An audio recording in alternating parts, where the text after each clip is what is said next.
Hey, Adam Huxley here from ProjectionHub, and in this video I'm going to be answering a question that I've been getting a lot lately, which is, can I buy multiple small businesses at once with different SBA loans? So lots of folks are looking to acquire a small business. Maybe they want to buy an HVAC business and they want to buy the first one as the platform company, and then they want to buy several more smaller ones, and they want to use SBA for all of these acquisitions, and they're wondering, can I buy multiple at once, and what does that look like? And so I want to answer that question. I actually put the question out on LinkedIn, as I have a lot of SBA lenders that connect with me and follow me on LinkedIn. And so I got some good lively debate and comments there. But here's the basics of what SBA lenders said.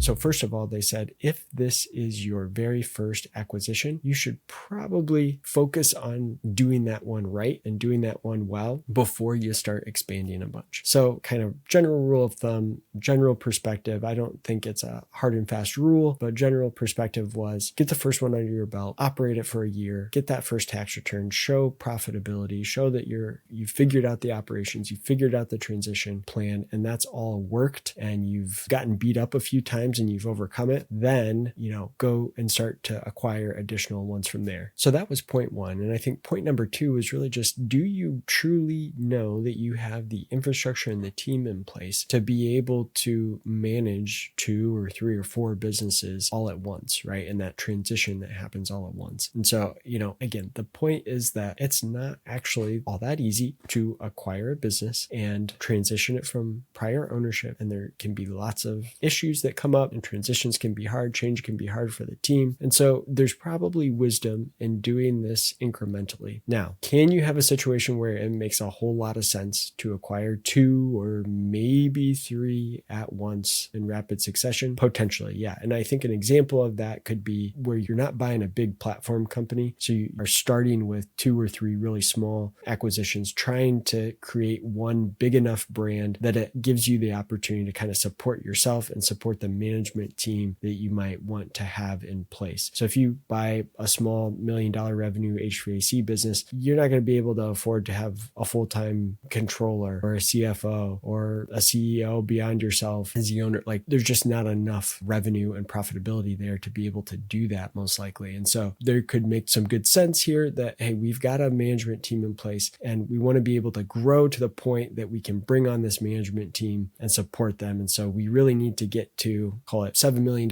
in revenue between a few different acquisitions. If we have to do that with several different acquisitions to get there, we need to do these all at once, or the whole deal doesn't make sense because then we're missing key components of the management team. You might be able to make a good case for that. And I've seen that before where lenders have been willing to work in that type of scenario. Okay, and the last thing that I would say would just be that you need to make sure that you're not stretching yourself too thin from a financial standpoint, right? So you need to think about, hey, we've got the cash for the down payment, right? But you should also have a rainy day fund. And so if you're thinking that you can acquire 3 at a time because you think, hey, I've got $500,000 to invest, and 10% of these 3 different businesses would equal that $500,000, and you're going to use all of your personal liquidity as a down payment, that's probably not going to fly, because especially when you're trying to do something extra complex by acquiring multiple businesses all at once, things are going to go wrong, and you need to have some backup. You need to have some extra liquidity there. And so I think you're probably going to get shut down if you're trying to stretch yourself too thin and buying multiple businesses at once and adding a lot of extra complexity. So ultimately, it's going to come down to, can you make a really good case from a financial projection perspective, from a business plan perspective? Can you make a really compelling case why it's important for you and would be better for the bank and the lender